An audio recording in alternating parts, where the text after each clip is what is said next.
자, 오늘 말씀 함께 보도록 하겠습니다.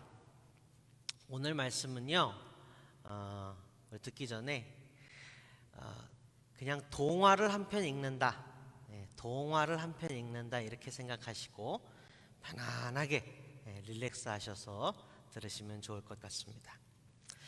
자, 이스라엘이라고 하는 나라 있지요, 그죠? 이스라엘이라는 나라, 또 이스라엘 사람들, 그들에게 심장이요, 그들의 심정적인 기둥인 사람이 있습니다. 오늘날 이스라엘 국기 보면은 가운데에 이렇게 별 있죠? 그 별도 이 사람을 상징하는 겁니다. 바로 다윗 왕입니다. 자, 제가 전에 말씀드렸던 것을 살짝 복습하는 겸 다시 말씀을 드리자면, 하나님께서 다윗 왕에게 너의 왕위가 영원할 것이다, 네 자손이 대대손손 왕의 자리를 계속해서 이어갈 것이다 라고 약속을 해주셨어요. 이것을 다윗 언약이라고 합니다.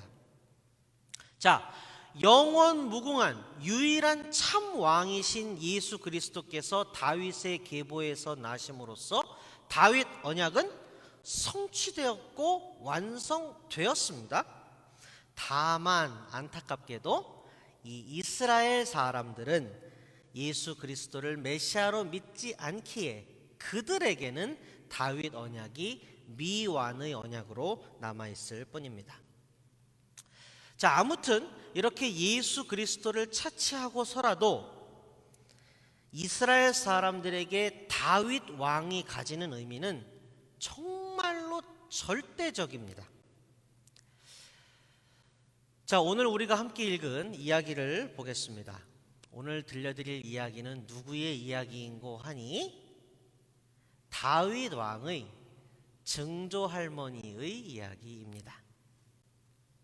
이 존귀한 여인의 이름은 룻입니다. 그리고 그 이름을 따서 그대로 성경의 책 한 권이 탄생했으니 그 책이 바로 룻기입니다. 자, 제가 후에 다시 말씀드릴 기회가 있을 텐데요. 자, 간략하게 말씀을 드리자면 이스라엘에는요 여러 절기가 있습니다. 그냥 공휴일이라고 생각하셔도 됩니다. 네, 그런 절기가 있는데 그 절기들 중에 3대 절기라는 게 있습니다. 자, 첫 번째는 유월절이고, 두 번째는 오순절이고, 세 번째는 초막절입니다. 자, 오늘은 이 오순절에 관련된 건데요. 자, 이 오순절은 77절이라고도 부르고 히브리어로는 샤부옷이라고 합니다. 자, 오순절은 우리 기독교의 그 교회력에서는 또 다른 이름으로 불려요. 이제 얼마 안 있으면 찾아오는데 뭐냐? 성령 강림절이 오순절입니다. 자, 더 자세한 설명은 제가 수주 뒤로 미루도록 하겠습니다. 일단 오늘은요, 이 오순절은 추수와 관련된 절기이다 정도로만 짚고 넘어가겠습니다. 추수와 관련된 절기입니다. 자, 이 3대 절기의 때가 되면, 그러니까 오순절도 마찬가지겠지요. 이스라엘 사람들은요 예루살렘으로 모여들었습니다. 이게 하나님께서 모이라고 또 기록해 놓으셨어요. 자, 그러면 그 이미지를 그려보겠습니다. 자, 우리 성도님들께서는 이제 미국 생활을 오래 하셔서 좀 기억이 가물가물하실 수도 있겠지만, 한국에 계실 때 명절 때를 한번 떠올려 보시기 바랍니다. 구정 때, 추석날, 제가 처음 이제 결혼을 해가지고 처가에 추석 때인가 방문을 할 때 제 처가가 이제 그 경상북도 청도거든요. 10시간 걸렸습니다. 10시간. 네. 그야말로 극심한 정체를 빚지요, 그죠? 그런데 오순절의 때가 되면 이스라엘에서는요 반대의 일이 벌어졌습니다. 뭐냐? 이스라엘 각지의 사람들이 다 예루살렘으로 모여드는 겁니다. 아주 꽉꽉 들어차겠죠, 그죠? 그 혼잡함, 바글바글한 모습 한번 그려보시기 바랍니다. 그들은 함께 모여서 오순절이라는 큰 절기를 함께 보냅니다. 추수의 때니까 풍족하게 먹고 마시고 즐기고 하겠지요. 그리고 이스라엘 사람들은요 함께 모여서 한 가지를 더 합니다. 함께 모여서 먹고 마시고 즐기고 이렇게 하는데 한 가지를 더 합니다. 제가 그 대학 시절 때 이스라엘 출신 친구가 한 명 있었어요. 어학당에서 만났는데 그 친구도 증언해 준 바니까 아마 틀림없을 겁니다.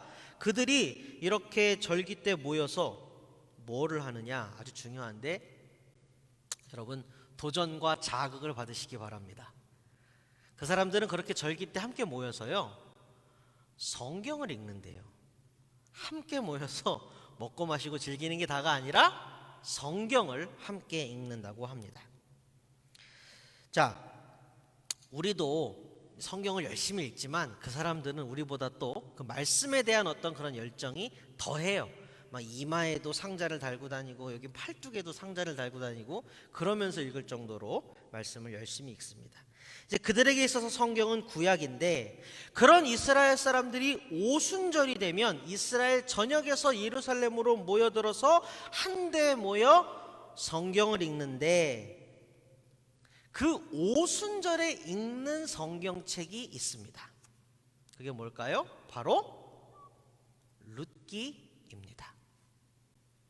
자, 이런저런 이유가 있을 텐데 그 중에 제일 단순하고 또 대표적인 이유 중 하나는 다윗 왕의 증조 할아버지인 보아스와 증조 할머니인 룻이 만나서 로맨스가 싹트고 결혼하는 그 이야기의 시간적 공간적 배경이 추수하는 때의 추수하는 들판이기 때문입니다. 그래서 룻기를 그 추수의 때인 오순절에 읽습니다.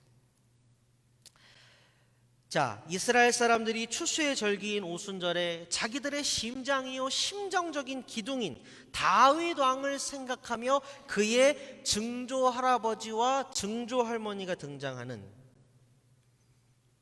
그 룻기를 읽습니다. 자, 여러분 어떻습니까? 재밌죠, 그죠? 그래서 룻기를 읽는구나. 추수의 때에 추수의 들판에서 벌어지는 달콤한 로맨스, 우리한테는 지금 이제 그렇게 이렇게 다가오는데 이스라엘 사람들한테는 그렇지 않을 수도 있습니다. 자, 그게 무슨 얘기인가? 자, 우리 성도님들 다 함께 이제 말씀 속으로 조금 더 들어가 보겠습니다. 자, 먼저 제가 느헤미야 13장 1절을 읽어드리겠습니다. 그날 백성에게 모세의 책을 읽어주었는데 거기에서 그들은 다음과 같이 적혀있는 것을 발견하였다. 암몬 사람과 모압 사람은 영원히 하나님의 총회에 참석하지 못한다. 자, 이어서 느헤미야 13장 3절도 읽어드릴게요. 백성은 이 율법의 말씀을 듣고 섞여서 사는 이방 무리를 이스라엘 가운데서 모두 분리시켰다. 자, 신명기 23장에 보면 여호와 하나님의 총회에 들어올 수 있는 사람, 그 요건, 이런 게 기록되어 있습니다. 그러니까 느헤미야에서 언급된 모세의 책이라는 게 신명기를 말하는 겁니다. 자, 신명기 23장 3절도 읽어드릴게요. 암몬 사람과 모압 사람은 주님의 총회 회원이 되지 못합니다. 그 자손은 10대가 아니라 영원히 주님의 총회 회원이 되지 못합니다. 자, 여러분, 인터넷에 들어가셔서 성경을 읽을 수 있는 사이트 아무거나 하나 들어가셔서 거기에 이방인, 이방 사람, 이방 나라 이렇게 딱 치시면 관련 구절이 여러 개가 나옵니다. 그리고 그 구절들을 이렇게 하나하나 읽어보시면요, 상당히 많은 구절에 어떤 단어가 등장합니다. 이게 뭐냐면 가증하다라는 단어가 등장을 해요. 굉장히 저주스럽게 여기며 더럽게 여긴다, 이런 뜻이거든요. 제가 전에 이스라엘 사람들에게는 우리는 택함 받은 백성이다 라는 선민의식이 있다고 말씀드렸죠. 이게 그들의 개똥 자존심이라고 제가 말씀드렸었어요. 그죠? 하나님께서는 우상숭배를 가장 미워하시기 때문에 우상숭배에 젖어있는 이방인, 이방 나라를 분명히 경계하라고 하셨습니다. 그러니까 이스라엘 사람들에게 이방 사람들은요, 경멸의 대상이었어요. 그리고 그들이 경멸하는 이방 사람들 중에 정말 손꼽아 경멸하는, 첫째 둘째로 정말로 경멸하는 그러한 족속들이 있었고, 그 중 하나가 모압이었습니다. 어느 정도로 멸시했느냐? 지금 보신 그대로입니다. 영원히 하나님의 총회의 회원이 되지 못한다. 이게 무슨 말이냐? 이스라엘 사람들은 모압 사람을 결코 동등한 존재로 보지 않는다는 말입니다. 결코 가족으로, 형제로 받아들이지 않는다는 말입니다. 자, 이러한 인식과 가치관이 이스라엘 사람들에게 일반적이었던 것입니다. 자, 여러분, 이제 머릿속에 도화지를 펴시고 그림을 그려보겠습니다. 오순절이 됐어요. 저쪽 들판에는 이제 추수를 기다리는 그 곡식의 황금물결이 가득합니다. 이제 형제, 자매, 이웃, 친척, 가족들 다 모여서 너무너무 풍족하고 좋습니다. 자, 그리고서는 자, 이제 우리 성경 읽읍시다. 성경 통독합시다. 지금 이렇게 얘기를 한 겁니다. 자, 성경 통독 시간입니다 하고 다 함께 책을 딱 폈어요. 어디를 폈겠죠? 룻기를 폈습니다. 자, 오순절 성경 통독 맞춤 시리즈 룻기 통독합시다. 시작 하면서 이제 읽기 시작했어요. 자, 룻기 1장 1절, 2절, 3절 쭉 읽었습니다. 자, 4절이 됐어요. 4절에 뭐라 쓰여 있나 보자. 두 아들은 다 모압 여자를 아내로 맞이하였는데 한 여자의 이름은 룻이고 또 한 여자의 이름은 오르바였다. 그들은 거기서 10년쯤 살았다. 모압 여자라고 나와 있죠, 그죠? 이상하다. 뭐라 써 있는지 한번 계속 보자. 자, 5절도 이제 읽어보자. 자, 5절. 그러다가 아들 말론과 기럐이 죽으니 나오미는 남편에 이어 두 아들마저 잃고 홀로 남았다. 뭔가 이렇게 샤방샤방한 분위기의 그런 오순절 성경 통독 모임인데 통독하는 룻기 초장부터 뭔가 이상합니다. 모압 여인이 등장하고 이스라엘 가정의 며느리가 되고 남편이 죽고, 자, 제가 조금 전에 말씀드렸던 이스라엘 사람들의 일반적인 인식 떠올려 보세요. 가증스러운 이방 여인, 그것도 모압 여자가 들어와서 그 여자로 인해 저주가 미쳐 남편들이 다 죽고 시어머니는 과부가 되어버렸구나. 이방인을 멸시 천대하던 이스라엘 사람들은 아마 이렇게 생각했을 공산이 큽니다. 아무튼 이어지는 얘기에서 시어머니 나오미는 두 며느리에게 집으로 돌아가서 재혼하여 살 길을 찾으라 했는데 룻이라는 모압 여자가 끝까지 자기는 어머니 곁을 지키겠다고 합니다. 이건 또 어떻게 받아들여야 돼? 이 룻이라는 모압 여자 때문에 안 좋은 일이 생긴 것 같은데, 저주가 임한 것 같은데 친정으로 돌아가라고 했더니 또 그건 안 하겠다고 하네. 시어머니 곁에 남겠다고 하고. 뭐지? 얘기가 도대체 어떻게 되려는 거야? 사람들이 아리송합니다. 자, 성경 통독이 이제 계속됩니다. 자, 시어머니 나오미와 며느리 룻이 이제 살 길이 막막하여 이스라엘 베들레헴으로 돌아왔습니다. 나이가 많아진 시어머니는 노동을 할 수가 없지요. 그럼 먹고 살려면 며느리 룻이 뭔가 일을 해야 할 텐데요. 자, 제가 이해를 돕기 위해 배경을 또 한번 설명을 드리자면, 이 당시 고대 근동에서 과부가 된 여인이 연명하기 위해 할 수 있는 일이 잘 없었습니다. 많은 경우에 목숨을 부지하기 위해 창기가 되거나 구걸을 해야 했습니다. 하나님이 약자를 돌보라고 성경에 기록해 놓으실 때 꼭 써놓는 세 부류가 있지요. 나그네, 고아, 그리고 과부입니다. 나오미는 일을 할 수 없었고 며느리 룻도 할 수 있는 일이 마땅치 않았습니다. 그래서 먹고 살기 위해 선택한 것이 곡식 거두는 들판에서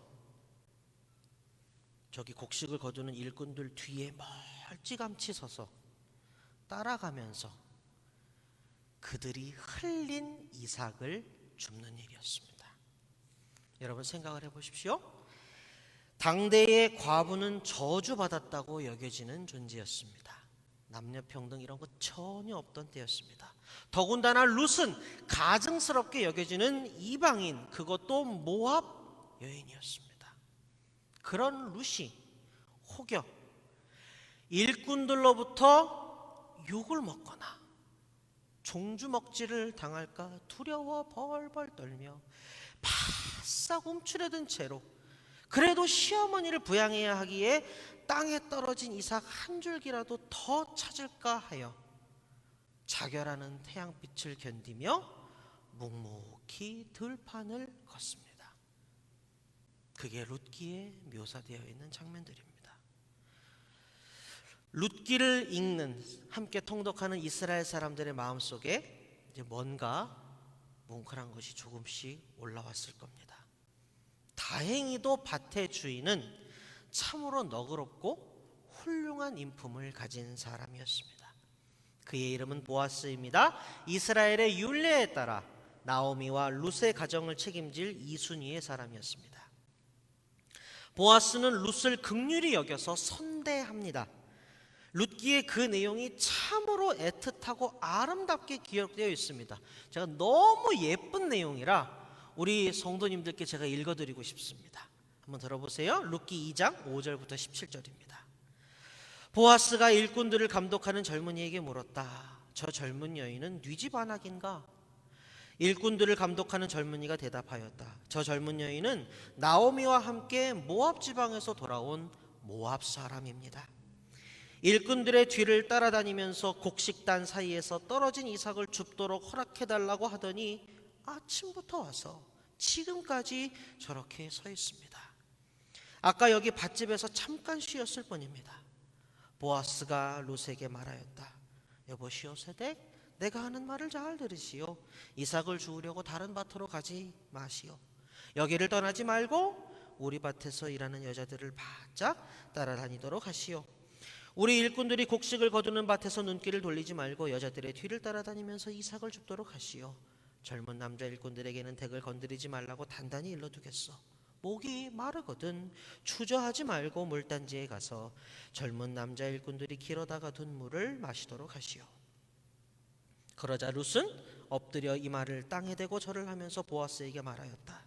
저는 한낱 이방 여자일 뿐인데 어찌하여 저 같은 것을 이렇게까지 잘 보살피시고 생각하여 주십니까? 보아스가 룻에게 대답하였다. 남편을 잃은 뒤에 덱이 시어머니에게 어떻게 하였는지를 자세히 들어서 다 알고 있어.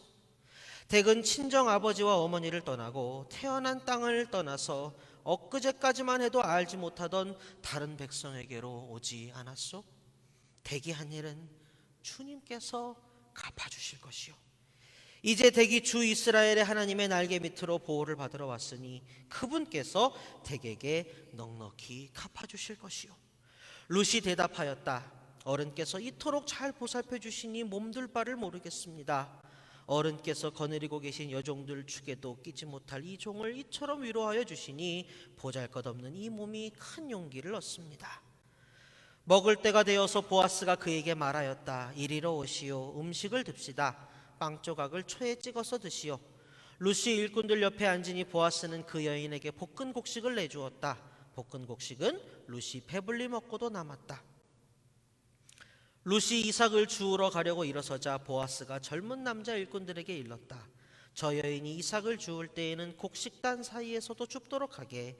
자네들은 저 여인을 괴롭히지 말게. 그를 나무라지 말고 오히려 단에서 조금씩 이삭을 뽑아 흘려서 그 여인이 줍도록 해주게. 룻은 저녁 때까지 밭에서 이삭을 주었다. 주운 이삭을 떠니 보리가 한 에바쯤 되었다.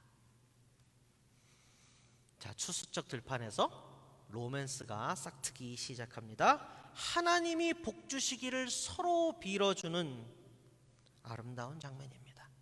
아마 이쯤 되었을 때에 함께 모여 룻기를 통독하는 이스라엘 사람들 모두 이야기 속에 푹 젖어 있었을 겁니다. 자, 이야기는 계속되고 후에 보아스는 룻을 아내로 맞이하기 위해 진정성 있게 진실되게 노력합니다. 마침내 보아스와 룻이 결혼을 하게 됩니다. 잘됐다. 너무 잘됐습니다. 축하합니다. 축복합니다. 룻기 통독하던 사람들 모두 같은 생각이었을 겁니다. 자, 룻기에 등장하는 사람들도 진실로 덕담을 쏟아내고 만강의 마음으로 축복을 해줍니다. 엊그제까지 저주와 눈물과 슬픔이 가득했던 시어머니 나오미와 며느리 룻, 이제는 눈물 끝 웃음 가득이고 고생 끝 행복 시작이 되었습니다. 성경이 다 이런 내용이면 얼마나 좋을까요? 아마 성경 통독할 맛이 나겠죠, 그죠? 근데 좀 쓴 내용들도 많이 있습니다, 그죠? 자, 말씀을 준비하면서 룻기를 참으로 여러 번 읽었습니다. 이게 넉 장밖에 안 돼서 짧으니까 더 많이 읽을 수 있었습니다. 근데 읽을 때마다 매번 눈물이 났습니다. 그것도 동일하게 한 곳에서 말입니다. 그게 바로 오늘 본문입니다. 지금도 그 감동이 또렷합니다. 오늘 우리에게 주신 하나님의 말씀에 분명한 사실이 기록되어 있습니다. 룻기 4장 13절 하반절에 분명히 쓰여 있습니다. 주님께서 그 여인을 보살피시니. 주님께서 보살피신 여인이 어떤 여인이었습니까? 세상에서 가증스럽게 여겨지던, 이스라엘에서 가증스럽게 여겨지던 모압 여인이었습니다. 그녀의 시아버지도 죽어서 시어머니가 과부가 되었고 자기 남편도 죽어서 자기도 과부가 되었습니다. 혹시나 했는데 역시나 이런 소리를 들었을 겁니다. 룻은 사방의 눈총과 업신여김에 괴로웠을 겁니다. 룻기에 대한 여러 해석과 설명이 있습니다. 하나님이 룻의 효심을 보시고 축복하셨다. 보아스를 얻기 위한 그녀의 계획이 훌륭했는데 그런 계획을 세울 수 있게 하나님이 지혜를 주신 거다 등등 여러 가지 해석이 있습니다. 저는 지식이 부족하고 경험이 일천하여 그러한 해석을 내놓지는 못하겠습니다. 하지만 한 가지는 분명히 말씀드릴 수 있습니다. 하나님의 말씀에 근거하여 한 가지는 분명히 말씀드릴 수 있습니다. 분명한 것은 하나님께서 룻을 보고 계셨다는 겁니다. 멸시 천대받던 이방 여인, 과부가 되어 생계가 막막하였으나 시어머니를 봉양하기 위해 온갖 어려움을 다 견뎌내며 최선을 다했던 사람, 당대의 가장 작은 자, 이방인 여자 과부, 당대의 가장 작은 자였던 룻. 그런데 하나님이 그 룻을 보고 계셨습니다. 이스라엘 사람들이 룻기 통독을 이제 마무리를 하려고 합니다. 하나님께서 룻을 돌보셨음을 확인했습니다. 자, 나이가 많았던 보아스가 귀한 늦둥이를 보았습니다. 그 소중한 아이의 이름은 오벳이었습니다. 그리고 룻기 마지막에 이렇게 쓰고 있습니다. 룻기 4장 17절입니다. 이웃 여인들이 그 아기에게 이름을 지어주면서 나오미가 아들을 보았다 하고 환호하였다. 그들은 그 아기의 이름을 오벳이라고 하였다. 그가 바로 이새의 아버지요 다윗의 할아버지이다. 이스라엘 사람들의 심장인 다윗, 그 위는 이새요 그 위는 오벳이니 모압 여인 룻이 오벳을 낳았더라. 자기들이 가장 낮게 보고 멸시천대하는 모압 여인 룻이 다윗 왕의 증조모인 것을 보았고 분명히 성경에 기록된 대로 하나님께서 룻을 돌보셨음도 확인하였습니다.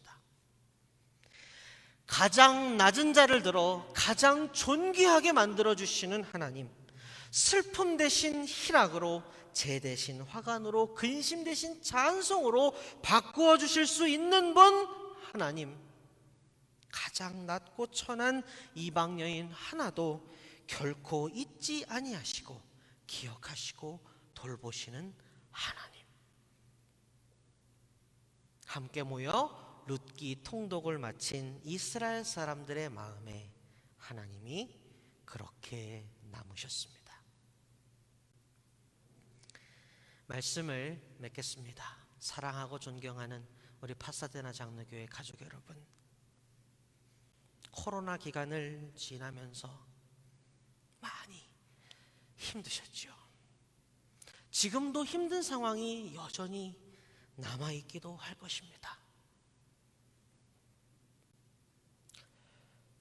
또한 살아오시며 고단한 인생길에서 힘들고 괴로워 눈물 난 적도 많이 있으셨을 줄로 압니다. 앞이 보이지 않고 끝이 보이지 않고 막막하고 지쳐서 기도조차 막힌 분도 있을 수 있습니다. 오늘 이 시간 보잘것없는 사람에 불과한 저의 목소리가 아니라 하나님의 말씀 가운데서 울려 퍼지는, 또렷이 들리는 하나님의 음성을 들으시고 힘과 위로를 얻으시기를 축원드립니다. 오늘 우리가 받은 말씀이 증거입니다. 온 세상이 없어져도 결코 없어지지 않는 증거입니다. 하나님은 가장 낮고 멸시천대받던 여인을 존귀한 왕의 어머니로 만드시는 분입니다. 결코 희망을 얘기할 수 없었던 이의 슬픔과 괴로움의 잿더미와 근심을 기쁨과 꽃관과 찬양 소리로 바꿔주신 분이며, 세상 그 아무도 주목해보지 않는 작은 자를 결코 잊지 않으시고 친히 돌보아 주시는 분입니다. 그 하나님이 우리인들 돌봐주시지 않겠습니까? 비록 눈에 보이지 않아도, 때로는 아득하게만 멀게만 느껴져도, 사랑하는 성도 여러분, 하나님은 분명히 살아계십니다. 날마다 숨쉬는 순간마다 우리를 보고 계십니다. 기억하시고 돌보아 주십니다. 주님, 우리 모두와 함께하여 주옵소서. 이 시간 다 함께 기도하겠습니다. 주님, 오늘도 말씀으로 우리에게 힘과 용기를 주심에 감사합니다. 고단한 인생길에서 막막하고 눈물 날 때마다 꾹꾹 참으며 묵묵히 걸어오다 보니 오늘에 이르렀습니다. 아무도 나의 마음을 몰라주는 것 같아 외롭고 쓸쓸했던 때도 많았습니다. 뜨거운 태양빛이 쪼이는 들판에서 잔뜩 움츠려든 채로 일꾼들이 흘린 이삭 하나라도 더 주울 수 있을까 조마조마했던 룻의 모습이 우리네 모습이랑 어쩜 그리 똑같은지요. 그리고 그 룻이 존귀한 이스라엘의 어머니가 되는 것을 보았습니다. 하나님께서 룻을 돌보아 주신 것을 보았습니다. 살아계신 주, 나의 참된 소망, 우리 주님을 찬양합니다. 주님의 눈과 마음이 언제나 우리와 함께 계심을 믿습니다. 이 모든 말씀 임마누엘 예수 그리스도의 이름으로 기도합니다. 아멘.